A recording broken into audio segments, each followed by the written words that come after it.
উফ, এইবার এমন একটা দাও মারবো না যে কৃষ্ণচন্দ্র কেঁদে কুল পাবে না। কিন্তু সেটা একমাত্র সফল হবে যদি কৃষ্ণনগরের মন্ত্রী আমাদের পাশে থাকে। আরে ও তো মোহর ছাড়া আর কিছুই চেনে না। ওকে খবর দিয়েছি এক্ষুনি এলো বলে। রাজামশাই, কৃষ্ণনগরের মন্ত্রী এসেছেন। ওকে ভেতরে পাঠিয়ে দাও। প্রণাম খাম্বাজরাজ। এ কি রানীমা, আপনি? আমি তোমাদের কৃষ্ণনগরের রানী নই। আমার নাম ললনা। আমি হরেক রকমের গলায় কথা বলতে পারি। এটা আমার আসল গলা। ওরে বাবা রে বাবা রে বাবা, আপনি তো প্রতিভার জলজ্যান্ত রূপ। একে আপনি কোথা থেকে পেলেন খাম্বাজরাজ? বেশ কিছুদিন আগে একটা যাত্রা দেখতে গিয়ে ললনার সাথে পরিচয় হয়। ওর ব্যাপারে সবকিছু জানার পরে আমার মাথায় একটা বুদ্ধি খেলে যায়। তাই আপনি আমাকে ডেকে পাঠিয়েছেন, তাই তো? একদম তাই। আমার একটা পরিকল্পনা আছে। ছলে বলে কৌশলে ওই কৃষ্ণনগরের আসল রানীকে কিছুদিনের জন্য বাইরে পাঠাতে হবে। আর সেই সুযোগে সেসব দায়িত্ব আমার ওপরে ছেড়ে দিন। আমি নিজের দায়িত্ব নিয়ে ললনাকে কৃষ্ণনগরের রানীর সমস্ত আদব কায়দা শিখিয়ে দিয়েছি। এখন শুধু আমি বাকি ব্যাপার নিয়ন্ত্রণ করব। এখন মহারাজ বাৎসরিক হিসেব নিয়ে ব্যস্ত, তাই রানীমা চলে যাবেন আর তার বদলে ঢুকবে ললনা দেবী। তাহলে আর দেরি কেন? আজ রাতেই বেরিয়ে পড়ো। আর যদি আমার পরিকল্পনা অনুযায়ী এগোতে পারো তাহলে কিছুদিন পরে তুমি হয়ে উঠবে কৃষ্ণনগরের রাজা। আমার কত দিনের আশা। চলুন তাহলে। হ্যাঁ চলুন, রাজবাড়ির বাকি ব্যাপার যেতে যেতে বুঝিয়ে দেব। রানীমা কিভাবে কথা বলেন, কাকে কি বলে ডাকেন, রাজবাড়ির কোথায় কি আছে সব।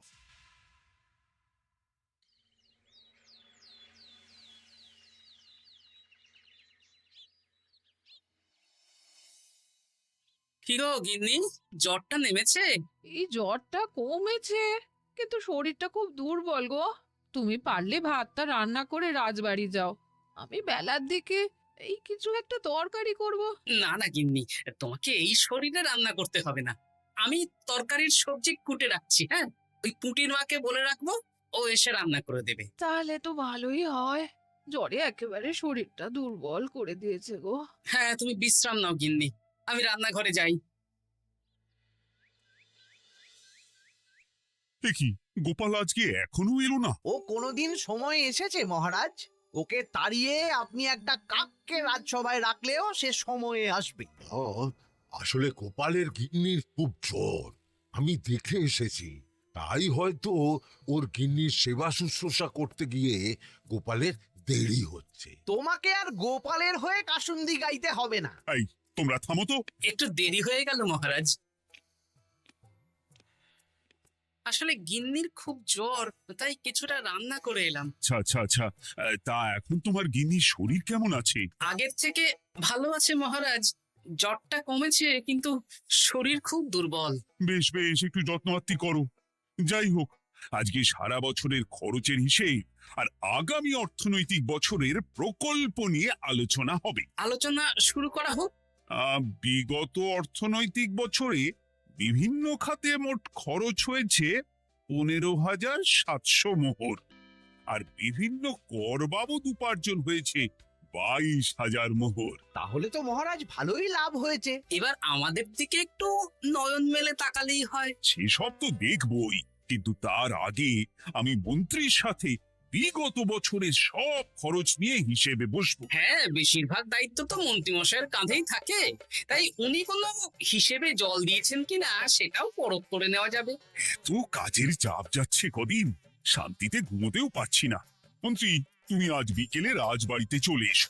বিগত অর্থনৈতিক বছরের হিসেবগুলো একবার দুজনে বসে মিলিয়ে নেব। আচ্ছা মহারাজ, যা করার তাড়াতাড়ি করে নিতে হবে। এখন দেরি করলেই এই বছরের প্রকল্পগুলো শুরু করতে দেরি হয়ে যাবে। মহারাজের জয় হোক। বলো প্রহরী, তুমি কি কিছু বলবে? মহারাজ, একজন কালো চাদর মুড়ি দেওয়ার লোক এলেন আর আমার হাতে এই চিঠিটা ধরিয়ে দিয়ে চলে গেলেন। এই গরমে চাদর মুড়ি? অদ্ভুত লোকটা। কি রে বাবা? সর্বনাশ! কি হলো? তোমাদের রানীমার জ্যাঠামশাই খুব অসুস্থ, তাই পরিবারের সবার সাথে দেখা করতে চান। ও মা গো, আজ সভা এখানেই শেষ। এইবার শুরু হবে আসল খেলা। কি বলছেন মহারাজ? হ্যাঁ রানী, আমাকে এক্ষুনি জ্যাঠামশাইয়ের কাছে যাওয়ার বন্দোবস্ত করে দিন মহারাজ। কিন্তু রানী, তোমার জ্যাঠামশাইয়ের বাড়ি কৃষ্ণনগর থেকে ঘোড়ার গাড়িতে গেলেও তো 1.5 দিন সময় লেগে যাবে। এদিকে আমার এত কাজের চাপ। আপনি বরং কয়েকদিন পরে আসুন, আমাকে এক্ষুনি যেতে হবে মহারাজ। বেশ বেশ, আমি তোমার যাওয়ার ব্যবস্থা করছি। সাবধানে যেও রানী, আমি 2-3 দিনের মধ্যেই আসছি।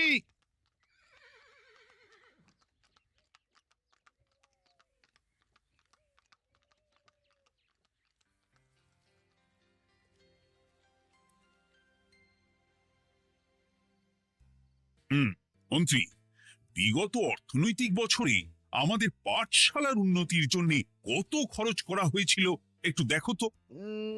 সব মিলিয়ে মোট 150 মোহর মহারাজ। কিন্তু আমার এখানে তো 170 মোহর দেখাচ্ছে। 170 মোহর? তা কি করে হয়? একই রানীমা, আপনি ঘোড়ার গাড়ি করে গেলেন আর হেঁটে চলে এলেন। সে আমার ব্যক্তিগত ব্যাপার, তুমি তোমার কাজ করো।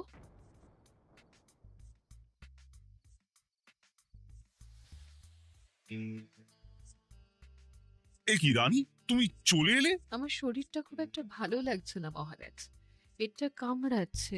তাই সহিসকে বললাম ঘোড়ার গাড়ি নিয়ে জ্যাঠামশাইকে দেখে আসতে, আর আমি বাড়ি চলে এলাম। ও, সহিস এসে খবর দেবে, তারপর আমি আর আপনি দুজনে একসাথে যাব।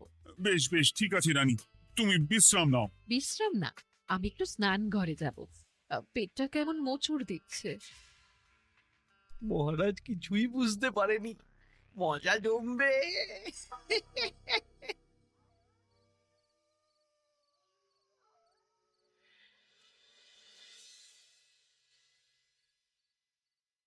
এ কি রানী, তুমি তোমার সব গয়না গাটি বের করছো কেন? আমার আর এই পুরনো নকশার গয়না পছন্দ নয় মহারাজ।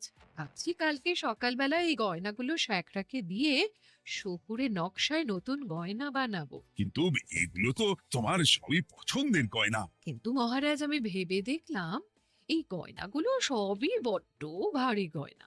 আমি শহুরে আধুনিক নকশার হালকা গয়না পরবো। এমনিতে জ্যাঠামশাইয়ের শরীরটা ভালো নেই, মনটাও ভালো নেই, ও, পেটটা কেমন মোচড় দিচ্ছে। আমি আরেকবার স্নান ঘরে যাব।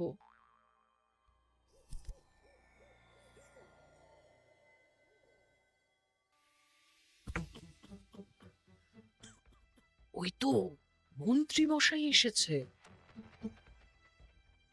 উম,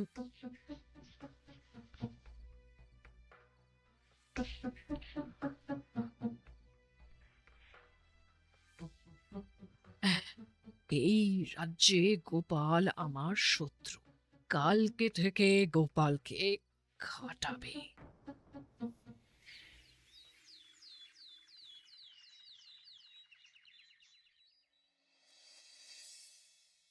হায় হায় হায়, কি হলো রানী, কি সর্বনাশ। হলো? গতকাল রাতে আমার সমস্ত গয়না চুরি হয়ে গেছে। হ্যাঁ? বলো কি প্রহরী? বলুন মহারাজ। গতকাল রাতে রানীর সব গয়না চুরি হয়ে গেছে।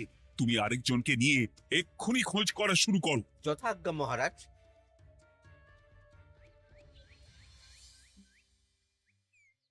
আমার সব গয়না চুরি হয়ে গেল, এবার আমি কি করব? রানী তুমি কেঁদো না, সেই সকাল থেকে কেঁদেই চলেছো। আমি তো প্রহরীকে খোঁজ করতে পাঠিয়েছি। এই সব প্রহরী কর্মচারী কাউকে বিশ্বাস হয় না আমার। আজ থেকে সবাইকে ছুটি দিয়ে দেব। কি বলছো তুমি? সবাইকে ছুটি দিয়ে দিলে রাজবাড়ির কাজ কে করবে? কেন? আমাদের সবচেয়ে বিশ্বাসযোগ্য সভাসদ গোপাল আজ থেকে রাজবাড়ির সব কাজ গোপাল করবে। কি বলছো? আপনি কি বলতে চাইছেন? গোপাল বিশ্বাসযোগ্য না? হ্যাঁ, গোপাল আমার সবচেয়ে প্রিয়। ওর চেয়ে বিশ্বাসযোগ্য আর কেউ নেই। কিন্তু কোনো কিন্তু না, বলবেন আপনার আদেশ। এক্ষুনি গোপালকে ডেকে পাঠান। যেমন তোমার ইচ্ছে। গোপাল, গতকাল রাতে রানী সব গয়না চুরি হয়ে গেছে, তাও আবার ঘরের ভেতর থেকে। আমি চাই তোমার মতো বিশ্বাসযোগ্য লোকই রাজবাড়ির সমস্ত কাজ করুক। মানেটা ঠিক বুঝতে পারলাম না রানীমা। মানে আমি রাজবাড়ির বেশিরভাগ কর্মচারীকে ছুটি দিয়ে দিচ্ছি, তার বদলে রাজবাড়ির কাজ করবে তুমি। কিন্তু কোনো কিন্তু না। রাজসভার ভাড়ামো অনেক হয়েছে, এবার থেকে তোমার কাজ বাসন মাজা, ঘর মোছা, কাপড় কাচা, পুরো রাজবাড়ি ঝাঁট দিয়ে পরিষ্কার করা। এই সেরেছি। যাও, রান্নাঘর থেকে বাসন নিয়ে পুকুর পাড়ে গিয়ে বাসন মাজবে।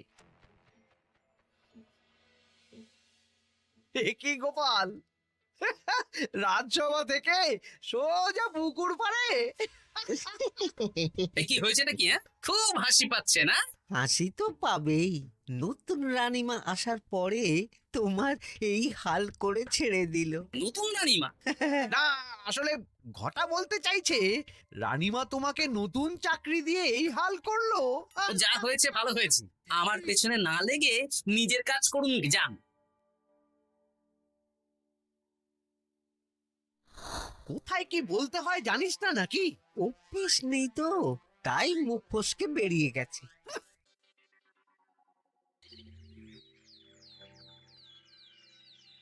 রাজ্যে চোরের উপদ্রব বেড়ে গেছে, তাই আমরা কিভাবে চোরের উপদ্রব কমানো যায় সেই নিয়ে আজকে একটা আলোচনা করব। কিন্তু মহারাজ, রাজসভায় এখনো তো সবাই আসেনি। এই তো এসে গেছি। ওই রাজবাড়ির জামা কাপড় কাচ্ছিলাম। এ কি, গোপাল এখন রাজবাড়ির জামা কাপড় কাচে? হ্যাঁ, সেসব করতে গিয়ে আমার নিজের জামা কাপড়ই ভিজে গেল, তাই বদলে এলাম। মহারাজ, রানীমা ঘোড়ার গাড়ি করে এসেছেন। মানেটা কি?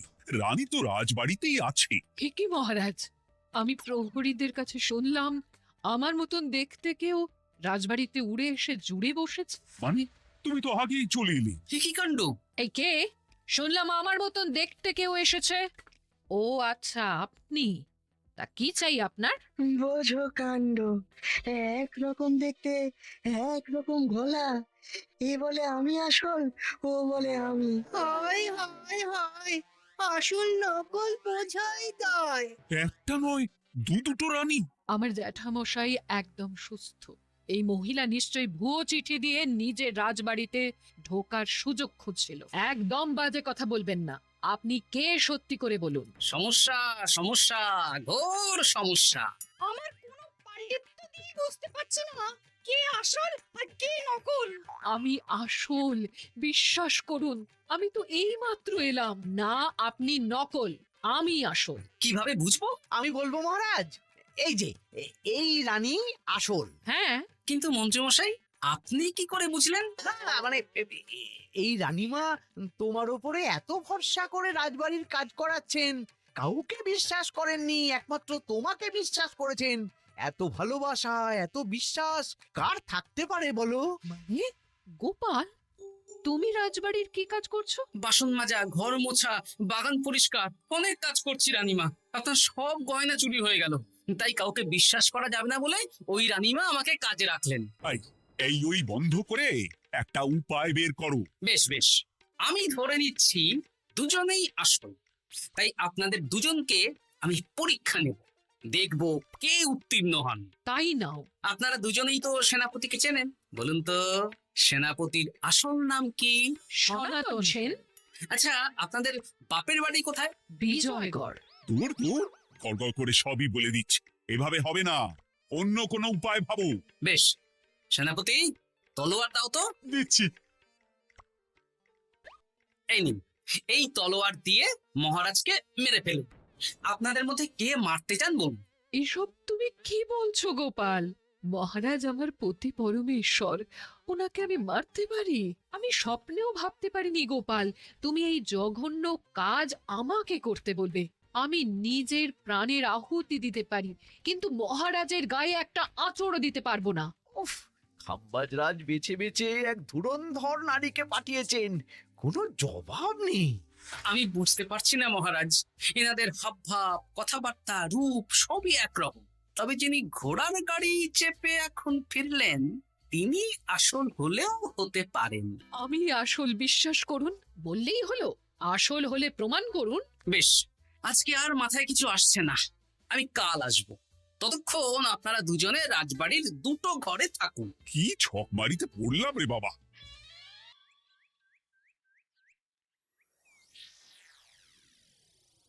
ললনা একদম তৈরি হয়ে এসেছে।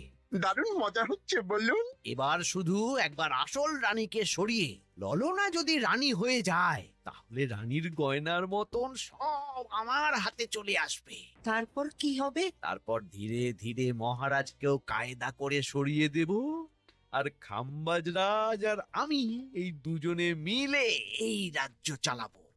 কি বুদ্ধি আপনার মাথায়।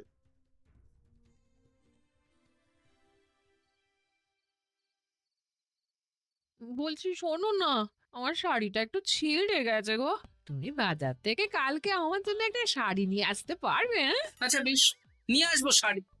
শাড়ি শাড়ি শাড়ি, এই তো মাথায় বুদ্ধি এসেছে। কাল নয়, আজকেই। গোপাল, তুমি কিছু ভাবতে পারলে? মহারাজ, আপনার দুই রানীকে ডাকুন। আমার তো একটাই রানী। ওই হলো মহারাজ, আসল নকল দুজনকেই ডাকুন। কই গো, একটু বাইরে এসো। বলুন মহারাজ, আপনি ডাকছেন?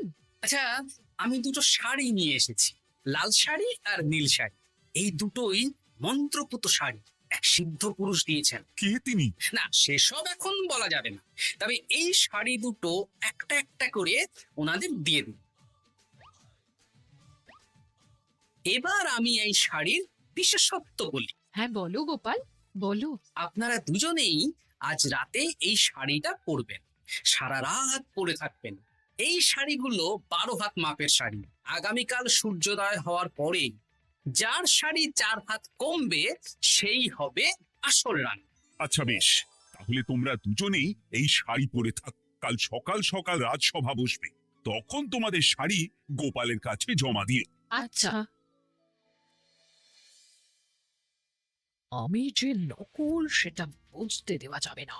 কি করে এই শাড়িটা 4 হাত কেটে ফেলে। ওই তো ফল কাটার ছড়ি কেটে ফেলো। কালকে আবার মজা হবে।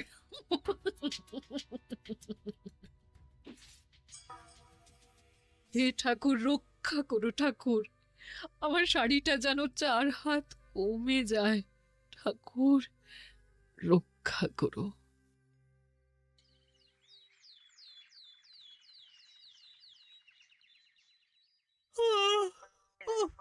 এত সকাল সকাল রাজসভা, দূর, ভালো করে ঘুমটাও হলো না। আমি তো ঘুমোইনি, চিন্তায় ঘুমই আসেনি। কই গো, তোমরা এসো। এই নিন আমার শাড়ি, এবার মেপে দেখুন, এটা 4 হাত কমে গেছে। এই দেখুন মহারাজ, বিশ্বাস করুন আমি আসল, কিন্তু এই শাড়িটা সারা রাত পরে থাকা সত্ত্বেও 4 হাত তো দূর, 4 আঙুলও কমেনি। লাল শাড়িটাই ছোট মনে হচ্ছে। তাহলে তুমি আসল? উফ, বাবা, বাঁচা গেল। আয়, কে আছো? এই নকল রানীকে কারাগারে বন্দি করো। দাঁড়ান মহারাজ, বন্দি করতে হলে যার শাড়ি 4 হাত কমে গেছে তাকে বন্দি করুন। কেন? আমার শাড়ি তো 4 হাত কমে গেছে। শর্ত অনুযায়ী যে আসল তার শাড়ি তো 4 হাত কমবে। না, আপনি ধরা পড়ে গেছেন নতুন রানীমা। এগুলো কোনো মন্ত্রপুত শাড়িই নয়, এগুলো আমার পরিকল্পনার প্যাচ। আপনি নিশ্চয়ই নিজেকে আসল প্রমাণ করার জন্য শাড়িটা কেটেছেন। না মানে, না না না, তাহলে কমলো কি করে? না মানে হয়ে গেল। সত্যি গোপাল, তোমার বুদ্ধির জবাব নেই। গোপাল, তুমি আমাকে বাঁচালে। এই যে নতুন রানীমা, চুপ করে কেন? ওকে আমি কারাগারে গিয়ে বেত মারছি, তাহলেই সব বলবে। বল, কে তুই বল? আসলে মানে আমার নাম ললনা। আমি যাত্রাপালা করি, অনেক রকম গলায় কথা বলতে পারি। কদিন আগে খাম্বাজ রাজ আর এই মন্ত্রী মশাই